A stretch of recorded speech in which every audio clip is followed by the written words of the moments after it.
काषाय वस्त्रं करदण्डधारिणं कमण्डलूपद्मकरेण शङ्खं चक्रं गदाभूषितभूषणाढ्यं श्रीपादराजं शरणं प्रपद्ये। नमो जन्मभूमी जिथे जन्म झाला, नमो आर्यभूमी जिथे वाढियेला, नमो कर्मभूमी जिथे गुप्त झाला। नमस्कार माझा सद्गुरु दत्तात्रयाला, अवधूत चिंतन श्री गुरुदेव दत्त। साधकांनो, काल आपण बघितलं त्या मुलीला, त्या ब्राह्मणाला सद्गुरूंनी धौम्य मुनींची कथा सांगितल्यानंतर त्या ब्राह्मणाला पश्चात्ताप झाला। आपण गुरूंची निंदा केली, त्यामुळे त्याला वैराग्य प्राप्त झालं होतं आणि तो देहत्याग करणार होता, पण सद्गुरूंनी त्याला आशीर्वाद दिला, त्याला ज्ञानवंत केलं, आपल्या सद्गुरूंकडे पुन्हा पाठवलं। निरोप देऊन त्या ब्राह्मणाशी, आपल्या सद्गुरूंकडे त्या ब्राह्मणाला पाठवल्यानंतर श्री गुरु भिल्लवडी गावाला आले आहेत, जिकडे भुवनेश्वरी आहे। कृष्णेच्या पश्चिमेला औदुंबराचा वृक्ष आहे आणि तिथे सद्गुरु गुप्त राहिले। ते गुप्त राहण्याचं कारण काय? श्री सिद्ध म्हणे नामधारकासी, सिद्ध नामधारकाला सांगतोय, गुरु राहिले भिलवडीसी, महिमा झाला बहुवसी। तिथे पण अनेक घटना घडल्या, त्या काय घडल्या हे तुला मी आता सांगतो। असं म्हणून सिद्ध भिलवडीला काय झालं, औदुंबरला काय झालं, गुरु तिथे किती काळ राहिले, हे सगळं नामधारकाला सांगतायत। सिद्ध नामधारकाला सांगतोय, सिद्ध म्हणे नामधारकासी, अरे नामधारका, तू गुरुभक्त शिखामणी आहेस रे, तुझी भक्ती गुरुचरणी लीन झाली हे माझ्या लक्षात येतंय, आणि त्यामुळे मला तुला हे सांगावंसं वाटतंय, मी तुला हे सगळं सांगतोय।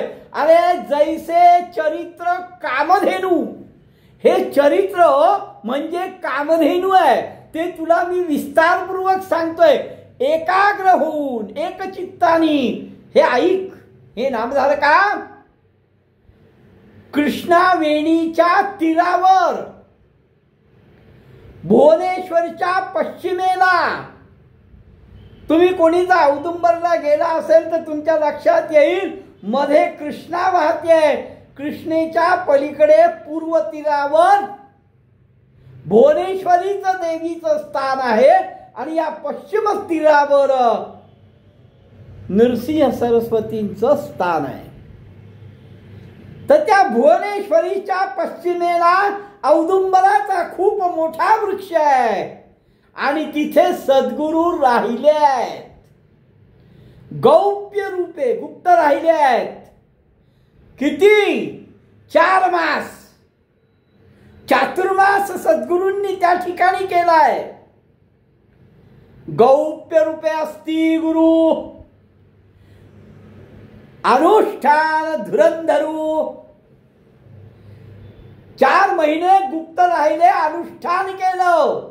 गौप्य रूप असते गुरु, गुप्त रूपाने अनुष्ठान धुरंधरू, चातुर्मास येणेपरी 4 महिने याप्रमाणे राहिले। हे सिद्धस्थान आहे, अत्यंत गहन असं सिद्धस्थान आहे, हे सिद्ध सांगतोय। नामधारकाला सिद्ध सांगतोय, हे अत्यंत गहन असं सिद्धस्थान आहे आणि भुवनेश्वरी देवीच्या सान्निध्य आहे, जवळ भुवनेश्वरी देवी आहे आणि म्हणून गुरु राहिले, उत्कृष्ट झाले महिमा। सद्गुरु इथे राहिल्याचं महिमा हा अत्युत्तम आहे, उत्कृष्ट आहे असं सिद्ध नामधारकाला सांगतोय. ऐकोन सिद्धाचे वचन. सिद्धांनी ही औदुंबराची आणि सद्गुरूंनी तिथे अनुष्ठान केलं. 4 महिने राहिले. भुवनेश्वरी देवीचं सान्निध्य आहे. हे सगळं सांगितल्यानंतर, औदुंबराचं वर्णन सांगितल्यानंतर, भुवनेश्वरीचं वर्णन केल्यानंतर, हे सिद्धस्थान आहे असं सांगितल्यानंतर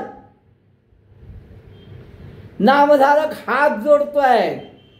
हे परमात्मा, माझ्या दृष्टीने आपण गुरुवर्य आहात. मग मला सांगा, त्या ठिकाणी सद्गुरु गुप्त का राहिले?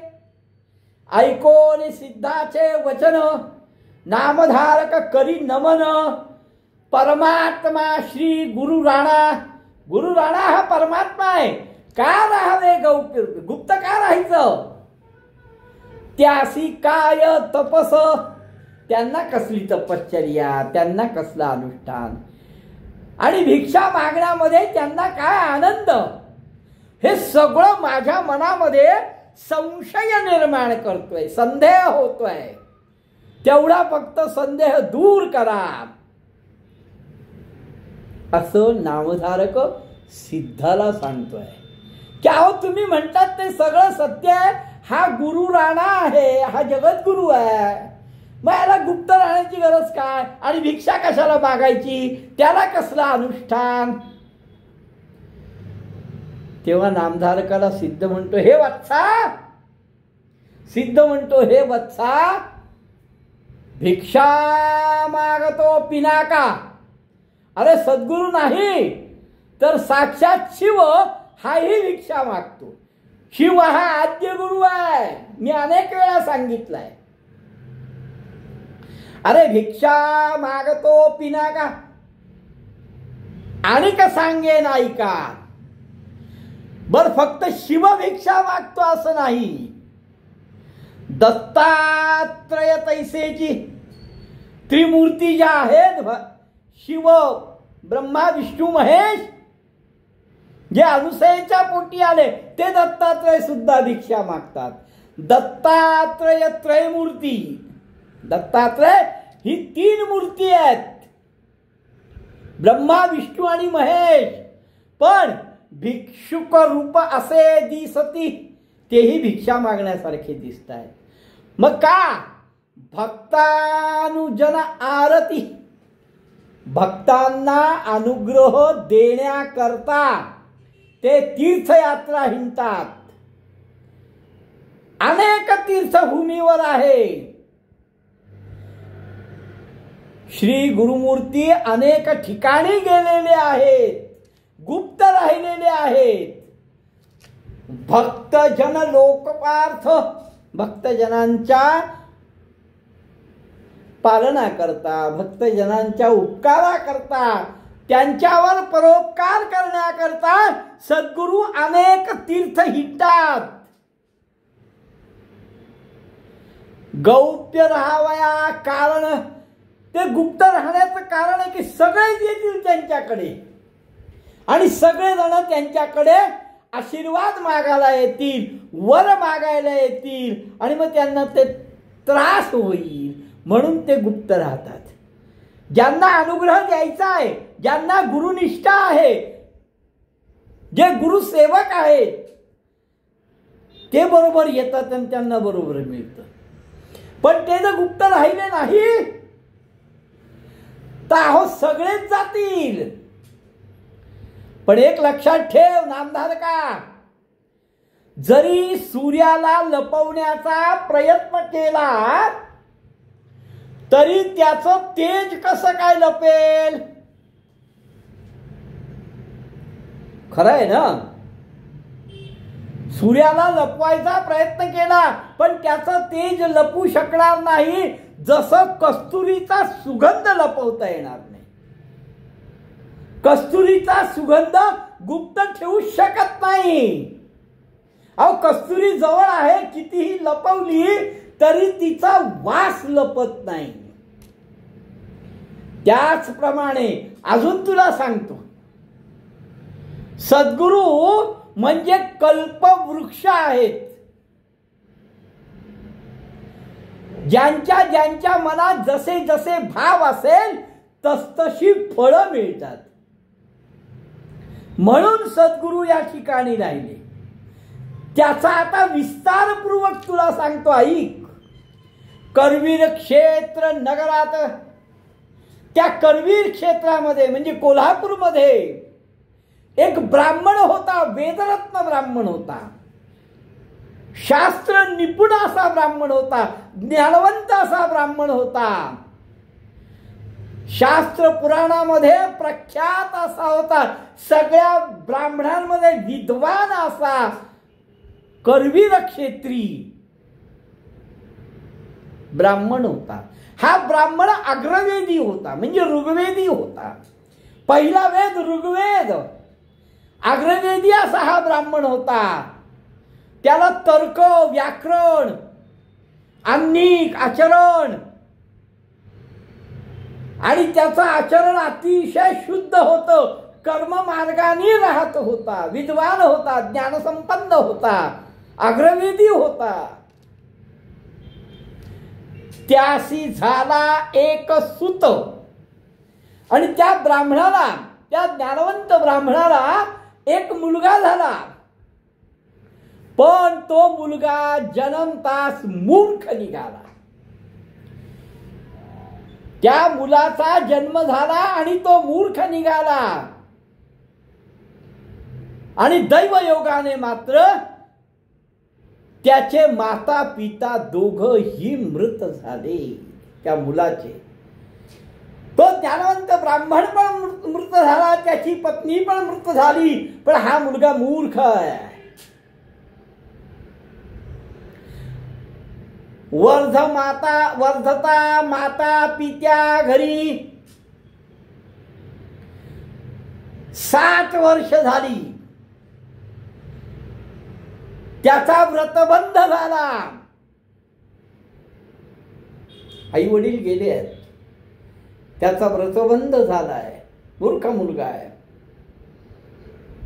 7 वर्षाचा झाला. तो मुलगा जन्मल्यानंतर त्याचे आई वडील गेले, पण तो त्या घरामध्ये असताना 7 वर्षाचा झाल्यानंतर त्याचा व्रतबंध झाला. त्याला काही संध्या करता सुद्धा येईना. नये स्नान संध्या त्याशी, त्याला संध्या बिंध्या काही येत नव्हती. गायत्री मंत्र येत नव्हता, तर त्याला वेद कुठून येणार त्या मूर्खाला? अहो, ज्याला संध्या करता येत नाही, ज्याला गायत्री मंत्र येत नाही, असा ब्राह्मण पशु समान आहे असं सिद्ध सांगतोय. नये स्नान संध्या त्याशी, गायत्री मंत्र परियेसी, वेद कैचा मूर्खाशी पशु समान झाला असे. अहो, त्याला एक तर स्नान संध्या माहीत नाही, त्याला गायत्री मंत्र येत माहीत नाही, तर त्याला वेद कसे येणार? हा अक्षरशः पशुसारखा झाला. जिथे कुठे वेदाध्ययन शिकवतात त्या ठिकाणी हा जायचा. मनामध्ये इच्छा प्रचंड आहे शिकण्याची, मी शिकणार. थोडंफार शिकायचा, थोडंसं शिकायचा, पण लगेच विसरायचा.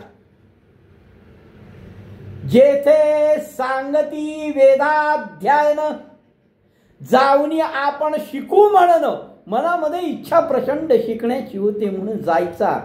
तावन मात्र शिकवितात. थोडंसं शिकल्यानंतर सवेची मृस्मृती, लगेच ते विसरून जायचा. खूप प्रयत्न केले.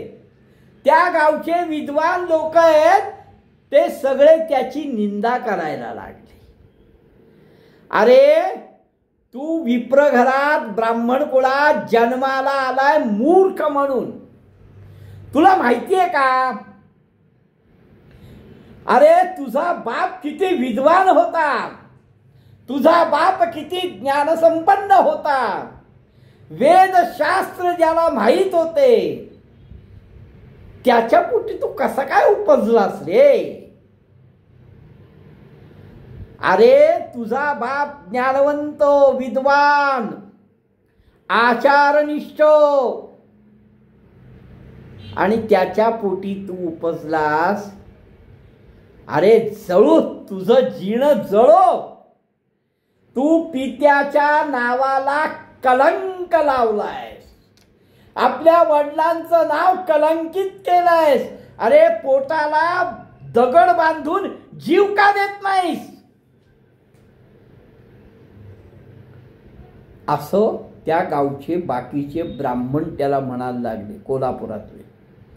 जळो जळो तुझे जीने, पित्याच्या नावाला आणले उणे, पोटी बांधून पाषाणे, तळे विहिरी का न करीसी. अरे तू जन्माला आलाय, जळो तुझं जीवन. हा, आपल्या वडिलांच्या नावाला बट्टा लावलायस. अरे पोटाला दगड बांधून तू जीव का देत नाहीस? या संसारामध्ये जन्माला आलाय डुकरासारखा. तुला यमपुरी सुद्धा स्थान नाही रे.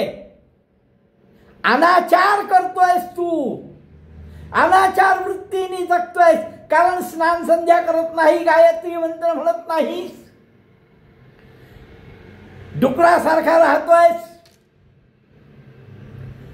ज्यासी विद्या ऐसे ऐका, ऐका ऐका, ज्याला विद्या आहे तो मनुष्यांमध्ये श्रेष्ठ आहे. ज्याच्या हृदयी असे विद्या, त्यासी अखिल भोग सदा. ज्याच्या जवळ विद्या असेल त्याला सर्व भोग प्राप्त होतात. तो यशस्वी होतो, सुखसंपदा मिळते आणि सगळ्यांमध्ये तो पूज्यवान ठरतो. नामधारक सिद्धाला सांगतोय, श्रेष्ठ असे वय थोर. जरी एखादा वयानी कितीही मोठा असेल, पण त्याला जर विद्या नसेल तर तो अपूज्य नर आहे, त्याची पूजाच करू नये. अश्रेष्ठ असेल एखादा, किंवा एखादा लहान मुलगा आहे पण त्याला विद्या आहे, विद्वान आहे, तर तो पूज्यवान आहे, त्याची पूजा करावी. ज्याला कोणी आप्त इष्ट नाहीत त्यांना विद्या म्हणजेच आप्त इष्ट आहेत, आणि तेच सगळ्यांमध्ये श्रेष्ठ ठरतात. असं विद्येचं गुण आहेत, असे ज्ञानाचे गुण आहेत. सिद्ध नामधारकाला सांगतो की अरे ज्याला भाऊ बहीण कोणी कोणी कोणी नातेवाईक नाहीत पण तो विद्वान आहे, तर ते विद्वत्ता हेच त्याचे आप्त आहे. आणि एखादा वयाने म्हणा अरे मोठा असेल पण त्याला विद्या नसेल तर तो पूज्यमानच नाही रे. आणि एखादा लहान असेल पण त्याला विद्या असेल तर तो पूज्यमान आहे. एखाद्या समयी विदेशाशी, एखादा कोणी परदेशात गेला, ज्यानी वेदाभ्यास केलाय, ज्यानी ज्ञान संपन्न केलंय, समस्त पूजा करती त्यासी, तो परदेशात जरी गेला, कुठेही गेला, पण तो ज्ञानवंत असला, विद्याभ्यासी असला, तर त्याची सगळेजण पूजा करतात आणि परदेश हाही त्याचाच देश होऊन राहतो.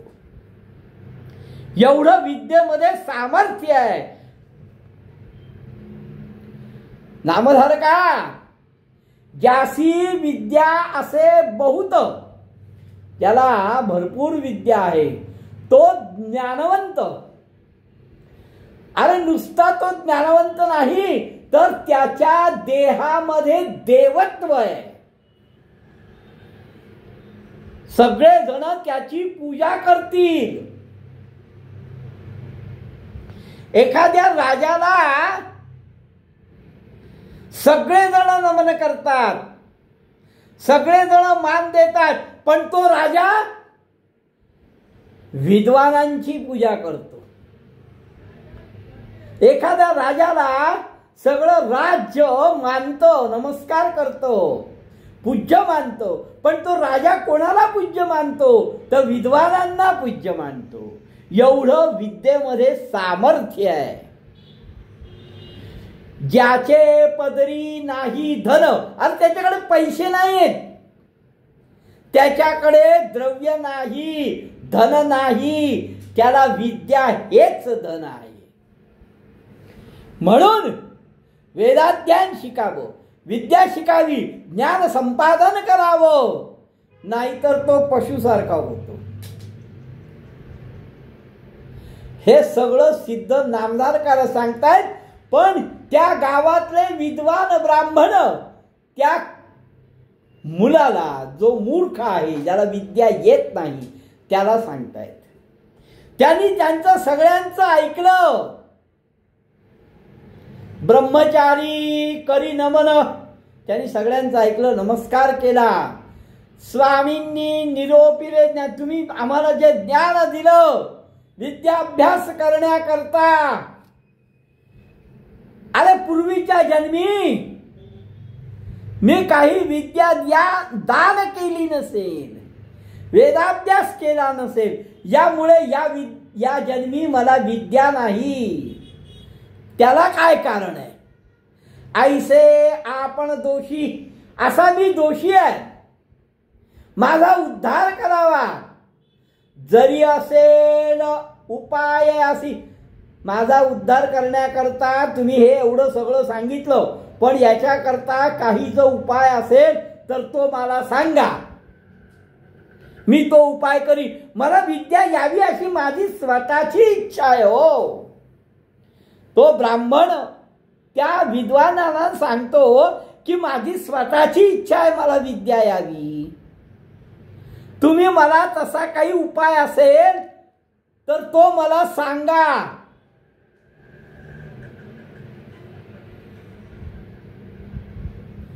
तेव्हा ते ब्राह्मण हसतात. ते सांगतात, या जन्मात काही शक्य नाही, पुढचा जन्म घे. परिहास के ते ब्राह्मण सांगतात हसोन, होईल पुढे तुझं जनन, पुढचा जन्म होईल, कधी येईल तुझं विद्या, तेव्हा तुला विद्या येईल. तुझं काहीचा विद्या अभ्यास, तुला कसला रे विद्या अभ्यास येईल? तू नर नाहीस, तू पशु आहेस. बापरे, काय त्याची अवहेलना आहे, काय त्याची कुचेष्टा चालली आहे. अरे तू नर कसला, तू पशु आहेस. भीक मागून आपला उदरनिर्वाह करतोस. अरे कुळाचा नाशक आहेस तू, तुझा कुळाचा तू नाश केलायस. तुझा विद्वान पिता होता, तुझा पिता ज्ञानवंत होता, त्याच्या पोटी तू जन्माला आलाय आणि तू म्हणतो तुला विद्या कशी? अरे या जन्मात नाही येणार, जा पुढचा जन्म घे. त्याचा प्रचंड उपहास होतोय. अक्षरशः त्याला निचोत्तर करतायत, अतिशय त्याला टाकून बोलतायत. वैराग्य धरुणी मानसी, आता त्याला हे सगळं ऐकून मनामध्ये वैराग्य उत्पन्न झाले की खरंच नको आता काही. तो बालक अरण्यात निघालाय. हे सगळं ब्राह्मणांचं उपहासात्मक बोलणं ऐकलं, त्याला कंटाळा आला आणि तो अरण्यात निघाला. मनामध्ये अतिशय खेद आहे, खिन्न आहे आणि म्हणतोय मी माझा आता प्राण देईन.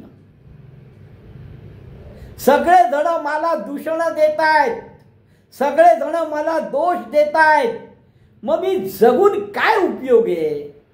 अरे कोणीही मला चांगलं बोलत नाही, कोणी माझ्याशी गोड बोलत नाही, कोणीही माझ्याशी प्रेमाने बोलत नाही, सगळे माझा उपहास करतायत, सगळे मला दोष देतायत, काय उपयोग मी जगून? त्याच्यापेक्षा मेलेलं बरं. जळो जळो आपले जिणे. हे जगणंच कठीण आहे, हे नकोच जगणं. खरंय मी म्हणजे पशु आहे, विद्याहीन असल्या कारणाने मी पशु आहे. आणि मग आता मला जगायची गरज नाही. का जगावं मी का जगावं? या लोकांची निंदा ऐकण्याकरता, या लोकांचा उपहास ऐकण्याकरता, या लोकांचं चेष्टेचं कारण बनण्याकरता, माझ्या कुळाचा नाश करण्याकरता. मला विद्या येत नाही, मी पशु समान आहे, तर मी का जगायचं? मला जगण्याची इच्छाच राहिली नाही. आता वैराग्य आल्यासारखं झालंय. नको हे जिणे, जळो जळो आपले जिणे. पशु झालो विद्याहीन. मी अक्षरशः पशु झालोय, विद्याहीन झालोय. आणि आता का जगायचं म्हणून निघाला, म्हणून तो त्रासून कंटाळून वैराग्य प्राप्त होऊन रानामध्ये गेलाय. बरोबर आहे. अहो सगळेजण उपहास करतायत, सगळेजण तिरस्कार करतायत, कोणी त्याला काहीही बोलताय. मनामध्ये त्यालाही खेद आहे.